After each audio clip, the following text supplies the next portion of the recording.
Hello friends, psychology की पाठशाला के एक बहुत ही शानदार वीडियो में आपका स्वागत है। मैं ऐसा क्यों कह रहा हूं कि यह बहुत शानदार वीडियो होने वाला है? वो इसलिए कि यह टॉपिक बहुत ज्यादा इंपॉर्टेंट होने वाला है, इसलिए शानदार है। और ये टॉपिक किन के लिए इंपॉर्टेंट है? वो है एमए एमएससी के जितने भी स्टूडेंट हैं, चाहे वो आप किसी भी सब्जेक्ट्स के हों, आप साइंस के हों, कॉमर्स के हों, साइकोलॉजी के हों, योग के हों या कोई और सब्जेक्ट के हों, आप सबके लिए ये टॉपिक बहुत ही इंपॉर्टेंट है। और जब मैं इसका टॉपिक का नाम लिखूंगा तब आपको पता चलेगा कि मैं ऐसा क्यों कह रहा हूं। क्या आप एमए एमएससी में थर्ड सेमेस्टर और फोर्थ सेमेस्टर में डिसर्टेशन करते हैं? बिल्कुल करना पड़ता है, क्योंकि अब तो नई एजुकेशन पॉलिसी आ गई है, तो आपको इंटर्नशिप या रिसर्च से रिलेटेड बहुत सारे काम करने होंगे। और पुरानी पॉलिसी में भी, क्योंकि अभी बहुत सारे लोग पुरानी पॉलिसी के अंतर्गत हम लोग स्टडी कर रहे हैं, जो एमए एमएससी 2 साल की है, बाद में 1 साल की भी होने वाली है। तो इस एमए एमएससी में जब हम थर्ड सेमेस्टर में पहुंचते हैं या जब हम फोर्थ सेमेस्टर में पहुंचते हैं, तो एक पेपर हमारा पूरा आता है जिसको कहते हैं डिसर्टेशन। मैं इस टॉपिक को डिसर्टेशन नाम ही दे रहा हूं, मैं ये नहीं दे रहा हूं कि डिसर्टेशन कैसे लिखा जाएगा, डिसर्टेशन का टॉपिक कैसे चुना जाएगा, इस तरीके के कोई भी बात या कोई भी टॉपिक मैं नहीं दे रहा हूं। मैं केवल ओवरऑल डिसर्टेशन, और इस टॉपिक में हम सारी की सारी बात करने वाले हैं। क्योंकि जैसे ही डिसर्टेशन का नाम आता है कि हर स्टूडेंट को डिसर्टेशन करना है, मतलब कि बहुत बड़ी बात करनी है, बहुत बड़ा रिसर्च करना है। देखिए, डिसर्टेशन करना बहुत आसान है। आप कहेंगे साहब हमारे टीचर कहते हैं डिसर्टेशन करना बहुत मुश्किल है, बहुत मेहनत करनी पड़ती है। तो मैं कहता हूं कि बिल्कुल भी मेहनत नहीं करनी पड़ती है, केवल 1 घंटा डेली देना पड़ता है। बल्कि 1 घंटा भी बहुत ज्यादा है, ओनली 45 मिनट आपको देना पड़ता है, और डेली 1 पेज आपको लिखना पड़ता है। अगर मेरी आप राय माने तो डेली 1 पेज लिखेंगे तो डिसर्टेशन आपको 3 to 4 मंथ्स में कंप्लीट हो जाएगा। कैसे होगा ये मैं आपको बताने वाला हूं। देखिए, जब भी डिसर्टेशन की बात आती है तो क्वेश्चन आता है किस टॉपिक पर करना है, मैं कोई किस यूनिक टॉपिक पर मैं रिसर्च करूं, मैं किसी यूनिक टॉपिक पर मैं डिसर्टेशन करूं। देखिए, और क्या क्वेश्चन हो सकते हैं, किस टॉपिक पर रिसर्च करूं जिससे कि नंबर बहुत अच्छे मिले, एग्जामिनर बहुत ज्यादा खुश हो जाए, मेरे को नंबर बहुत अच्छे मिलने चाहिए, दूसरों से अच्छा टॉपिक होना चाहिए। मैं आज सारे के सारे जवाब देने वाला हूं कि आप दूसरों से अच्छा टॉपिक चुने या ना चुने, आपको यूनिक टॉपिक चुने या ना चुने, या एग्जामिनर कब नंबर देगा आपको बहुत अच्छे। देखिए, डिसर्टेशन की बात की जाए ना, तो डिसर्टेशन एक स्टार्टिंग पॉइंट है आपकी रिसर्च करने का। ऐसा नहीं है कि डिसर्टेशन से ही आपकी रिसर्च की जर्नी स्टार्ट हुई और डिसर्टेशन फिनिश हुआ और आपकी रिसर्च की जर्नी स्टॉप हो गई, ऐसा बिल्कुल भी नहीं है। क्योंकि डिसर्टेशन करने के पहले क्या होता है कि हम लोग रिसर्च का एक पेपर पढ़ते हैं, या कहीं कहीं पर उसको कहते हैं रिसर्च मैथोडोलॉजी का पेपर पढ़ते हैं, या कुछ लोग कहते हैं रिसर्च एंड स्टैटिस्टिक्स का पेपर पढ़ते हैं। तो जब वो रिसर्च के पेपर पढ़ते हैं तो हम उससे थ्योरेटिकल नॉलेज लेते हैं।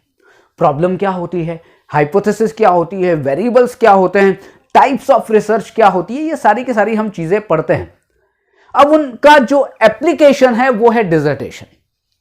आपने जो सीखा, जो थ्योरेटिकल कॉन्सेप्ट आपने सीखे, उस थ्योरेटिकल कॉन्सेप्ट का एप्लीकेशन, या आप उन थ्योरेटिकल कॉन्सेप्ट्स को अप्लाई करने वाले हैं अपने डिसर्टेशन के पार्ट में।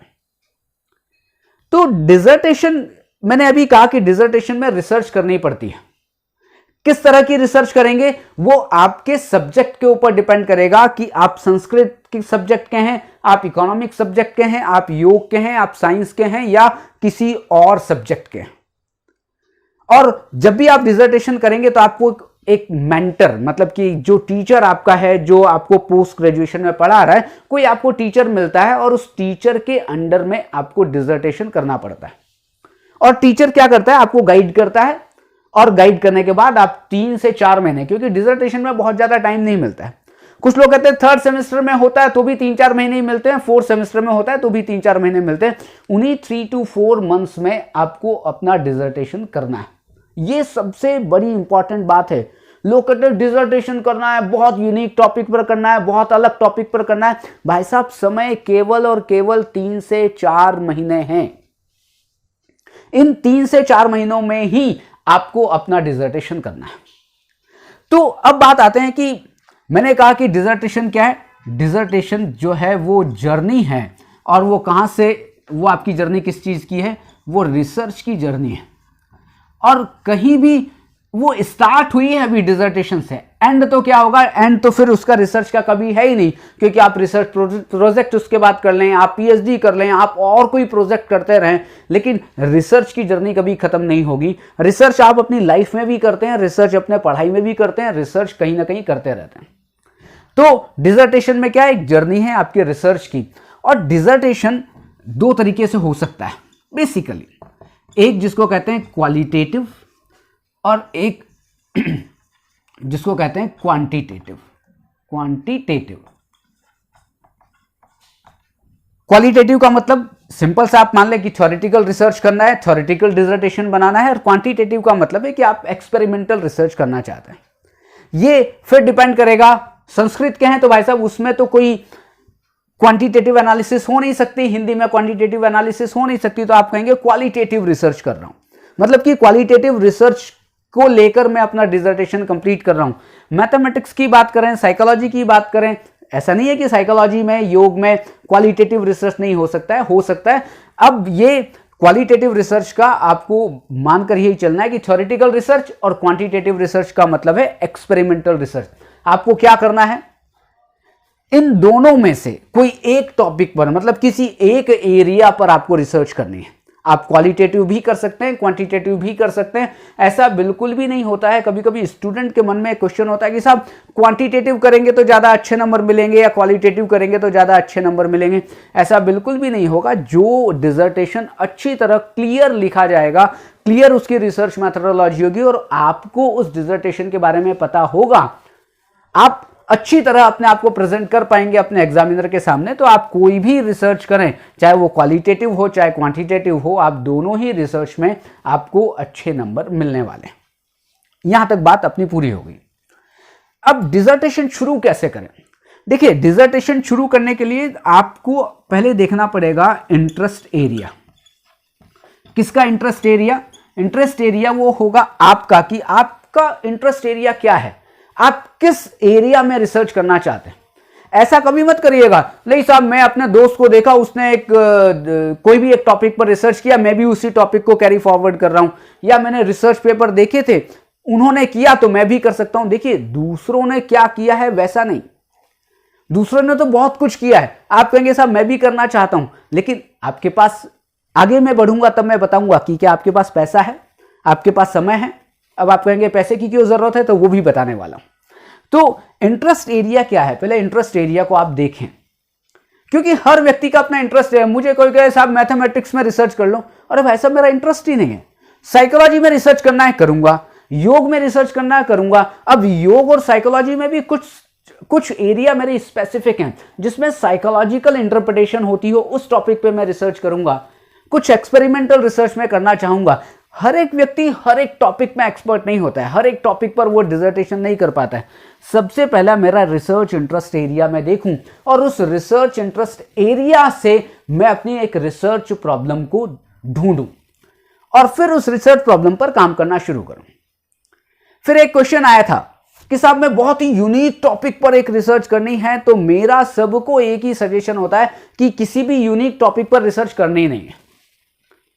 आप तो क्या करें, किसी भी एक कोई, क्योंकि 3 to 4 मंथ्स है और कह रहे 3 से 4 महीनों में मैं फाड़ दूंगा, मैं बहुत अच्छा डिसर्टेशन कर लूंगा। देखिए, आपको पर्पस एक है, MA MSc पास करना है, आपको रिसर्च सीखना है। तो रिसर्च सीखने के लिए पहले आप रिसर्च सीखिए। जब आप अपना डिसर्टेशन कंप्लीट करिए, उसके बाद एक फिर दूसरा प्रोजेक्ट लीजिए, फिर उसके बाद दूसरा प्रोजेक्ट लीजिए, धीरे धीरे आगे बढ़िए। ऐसा नहीं हो कि मैं ऐसा टॉपिक पे करना चाहूंगा कि जिसमें किसी ने कोई रिसर्च ही नहीं किया हो, तो फिर मैं फिर रिपीट करता हूं कि ऐसा कोई भी टॉपिक हो नहीं सकता कि जिस पर किसी ने रिसर्च किया ही ना हो और आप कहें कि मैं बिल्कुल ही अलग टॉपिक पर करूंगा। बिल्कुल ऐसा मत करिए। आप अपने रिसर्च इंटरेस्ट की, कि आपको पता है कि आपका इंटरेस्ट किस में है, आप उस इंटरेस्ट एरिया को देखिए और आप उस इंटरेस्ट एरिया में अपने से रिलेटेड कोई टॉपिक ढूंढिए, अपने टीचर को आप बताइए और टीचर को बताने के बाद उसके अंडर में आप डिसर्टेशन करिए। इसके लिए 3-4 चीजें बड़ी जरूरी है, जिसको कहते हैं टाइम, एक को कहते हैं मनी, एक को कहते हैं हम कहें कि आपकी कैपेबिलिटी जिसको आप कहते हैं योग्यता, और एक को कहते हैं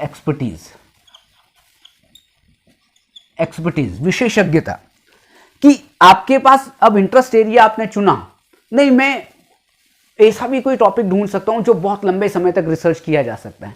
सबसे पहला टाइम कितना है, टाइम है 3 से 4 महीने। उस 3 से 4 पहले ये प्रश्न करें कि 3 से 4 महीने में मेरा रिसर्च पूरा होना चाहिए, वो डिसर्टेशन पूरा होना चाहिए। लेकिन शुरुआत में क्या होता है, टॉपिक जब ढूंढने की बारी आती है तो एक ब्लाइंडनेस जैसी स्थिति होती है, पता ही नहीं रहता है कि किस टॉपिक पर रिसर्च करना है, तो 1-2 महीने तो टॉपिक ढूंढने में निकल जाते हैं, फिर आपके पास बचते हैं 1.5-2 महीने, अरे मैं कैसे करूंगा, क्या करूंगा, तो जैसे तैसे फिर डिसर्टेशन लिखा जाता है और उसके बाद आप उसको सबमिट कर देते हैं, पास हो जाते हैं। लेकिन बाद में जब आप एमएससी कर लेते हैं, फिर कहते हैं मुझे पीएचडी करनी है, लेकिन फिर रिसर्च के बारे में कुछ पता नहीं होता। तो ज्यादा बेहतर यह है कि आपके पास टाइम जितना है उस टाइम के हिसाब से अपने टॉपिक को ढूंढिए कि आप उस टाइम फ्रेम में अपने इस रिसर्च को पूरा कर सकते हैं। एक दूसरा मनी। अब मनी की क्यों जरूरत है, क्योंकि होता क्या है, कभी कभी जब हम एक्सपेरिमेंटल टॉपिक चूज करते हैं और उस एक्सपेरिमेंटल टॉपिक में हमें कोई पैरामीटर्स, कोई वेरिएबल्स को जांच करने के लिए, मतलब कि उसका मेजरमेंट करने के लिए आपको कुछ पैसा देना पड़ता है। आप कहते हैं मैं ब्लड सैंपल लूंगा लोगों के, और उस ब्लड सैंपल पर जो भी कुछ उसके पैरामीटर्स हैं, उस ब्लड सैंपल पर क्या प्रभाव पड़ता है, तो ब्लड सैंपल लेने के लिए आपको पैसे की जरूरत होगी। फ्री में कोई भी लैब आपकी ब्लड सैंपल चेक नहीं करेगी, वहां पर आपको बुक्स भी खरीदनी पड़ेगी। आपके पास एक लिमिटेड रिसोर्सेज हैं। आप ऐसा मत करें कि आपके पास बहुत रिसोर्सेज हैं। देखिए स्टूडेंट हैं तो स्टूडेंट के पास लिमिटेड रिसोर्सेज होते हैं, उस लिमिटेड रिसोर्सेज में आपको काम करना आना चाहिए।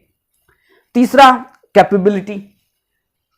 अब नहीं उसने ऐसा किया था मैं ऐसा करूंगा, नहीं, आपकी योग्यता आपको पता है कि आप क्या कर सकते हैं, आपकी वीकनेस और आपकी स्ट्रेंथ दोनों आपको पता है, उसके अनुसार आप अपना टॉपिक चुनिए। चौथा है एक्सपर्टीज, कि साहब मैं एक्सपर्टीज कहां से लाऊं, मैं तो एक्सपर्ट हूं ही नहीं। मैं यहां पर एक्सपर्टीज में आपकी बात नहीं कर रहा हूं, क्योंकि मैंने कहा था कि आपको डिसर्टेशन करना है तो आप अपने मेंटर के पास जाएंगे, आपको एक टीचर मिलेगा और टीचर के अंडर में आपको अपनी डिसर्टेशन को पूरी करना है, तो उसकी एक्सपर्टीज का भी ध्यान रखिए। अब उसकी एक्सपर्टीज साइकोलॉजी में और आप उससे कहें कि साहब मुझे मेडिकल साइंस का कोई टॉपिक करना है डिसर्टेशन में, उसके लिए भी दिक्कत, आपके लिए भी दिक्कत। हो सकता है वो टीचर है तो आपको मना नहीं करेगा, लेकिन उसके साथ जितना न्याय किया जाना चाहिए उतना न्याय वो टीचर भी नहीं कर पाएगा, और आपका डिसर्टेशन हो तो जाएगा लेकिन बहुत अच्छा नहीं होगा। तो आपको क्या करना पड़ेगा कि उस एक्सपर्टीज, मतलब उस टीचर की एक्सपर्टीज का भी आप ध्यान रखें।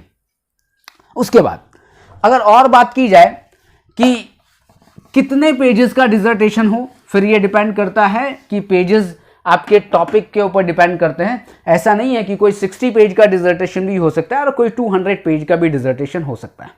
लेकिन मेरे से अगर कोई पूछे कि कितने पेज का डिसर्टेशन बनाना चाहिए, तो मैं बिल्कुल टाइम फ्रेम की बात करता हूं कि 3 से 4 महीने, और 3 से 4 महीने में 120 to 140 पेजेस बहुत ज्यादा है, बहुत हैं।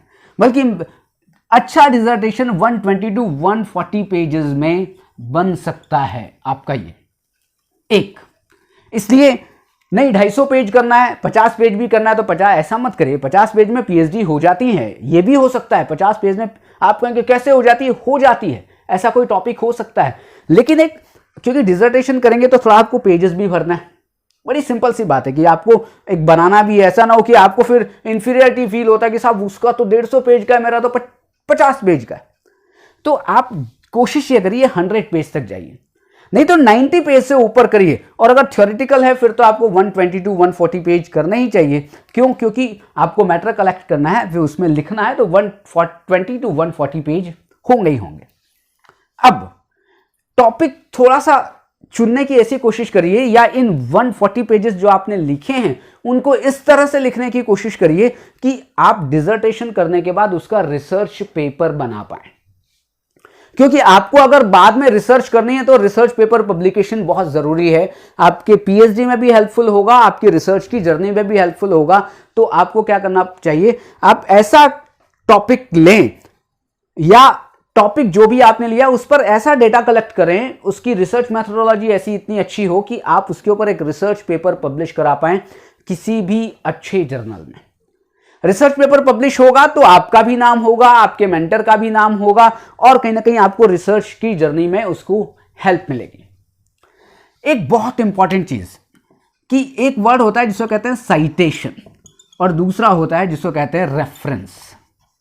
इनका बड़ा ध्यान रखना है अपने किसी भी डिसर्टेशन में, कि आप किसी भी नाम को यदि अंदर लिख रहे हैं, आपने लिखा महात्मा गांधी जी ने ऐसा कहा, आपने लिखा विवेक माहेश्वरी ने ऐसा कहा, आपने कुछ और लिखा, किसी का भी नाम लिखा, नाम लिखने से काम नहीं चलेगा। विवेक माहेश्वरी ने कहा योग करने से बहुत अच्छा होता है, अरे बहुत अच्छा होता है ये आपने विवेक माहेश्वरी ने कहा है, तो विवेक माहेश्वरी ने कहां पर कहा है, आपको यह ध्यान रखना है। तो जहां पर कहा है पहले तो विवेक माहेश्वरी को साइट करिए, विवेक माहेश्वरी को अपने डिसर्टेशन में जगह दीजिए, महात्मा गांधी जी को अपने डिसर्टेशन में जगह दीजिए। मतलब ये नहीं कि विवेक को जगह देना है, आपके टॉपिक से रिलेटेड जितने भी ऑथर, जितने भी विद्वान हैं, उनको अपने जो डिसर्टेशन में वहां पर आप कहीं कोट करिए, क्योंकि उससे क्या है, आपकी डिसर्टेशन की ऑथेंटिसिटी बढ़ती है। अब डिसर्टेशन की ऑथेंटिसिटी बढ़ेगी साइटेशन से, लेकिन साइटेशन आपने कुछ भी लिख दिया नहीं, उसका कंप्लीट रेफरेंस होना चाहिए। आपने कहा कि महात्मा गांधी जी ने कहा सत्य बोलना चाहिए, तो आप लिखिए महात्मा गांधी जी ने इस बुक के इस पेज नंबर पर लिखा है सत्य बोलना चाहिए, लिखिए। क्यों? जब आप उसका पूरा रेफरेंस लिखेंगे तो आप, मतलब है क्या कि आपकी डिसर्टेशन की, आपकी रिसर्च की एक्यूरेसी बढ़ रही है। भले ही आप 50 रेफरेंसेस लिखें, 50 साइटेशन करें, लेकिन जो भी करें वो बिल्कुल एक्यूरेट होने चाहिए। हर चीज इंटरनेट से मत यूज करिए, नहीं गूगल से सर्च कर लिया लिख दिया, ये जरूरी नहीं है कि गूगल में 100% सही है। आप अच्छी अच्छी ऑथेंटिक बुक्स को भी पढ़िए, ऑथेंटिक रिसर्च पेपर्स को पढ़िए, ऑथेंटिक जर्नल्स को आप कोट करिए। मतलब चीजें मैं बार बार यूज कर रहा हूं, ऑथेंटिक, मतलब आप जो काम कर रहे हैं वो बिल्कुल पक्का होना चाहिए, वो बिल्कुल प्योर होना चाहिए, एक्यूरेट होना चाहिए। तो उसके लिए आपको साइटेशन और रेफरेंस बहुत काम करने वाला है। तो यहां तक बात पूरी हो गई आपकी। अब आपको, मुझे लगता है कि डिसर्टेशन टॉपिक किस तरह से सेलेक्ट करना है वो आपको समझ में आ गया होगा, लेकिन ध्यान रखिए बहुत यूनिक टॉपिक पर मत जाइए। अपनी योग्यता का ख्याल रखिए, अपने समय का ख्याल रखिए, अपनी एक्सपर्टीज का ख्याल रखिए, अपनी कैपेबिलिटी का ख्याल रखिए, और उसके अकॉर्डिंग आप अपने डिसर्टेशन टॉपिक को चुनिए। यदि आपको डिसर्टेशन से रिलेटेड और भी कोई क्वेश्चन है तो आप कमेंट बॉक्स में जरूर करिएगा, मैं उसका उत्तर देने की कोशिश करूंगा, या उस पर एक नया वीडियो बनाने की कोशिश करूंगा कि हम क्या कर सकते हैं। तो आज का वीडियो बहुत लंबा हो गया है, फिर मिलते हैं एक नए टॉपिक के साथ। और मैं ऐसा मान के चलता हूं कि आपको डिसर्टेशन के लिए गाइडलाइन जरूर मिली होगी, आपको यह जरूर पता लगा होगा कि डिसर्टेशन का टॉपिक कैसे चुना जाना चाहिए और डिसर्टेशन का एरिया कैसे चुना जाना चाहिए। Thank you very much.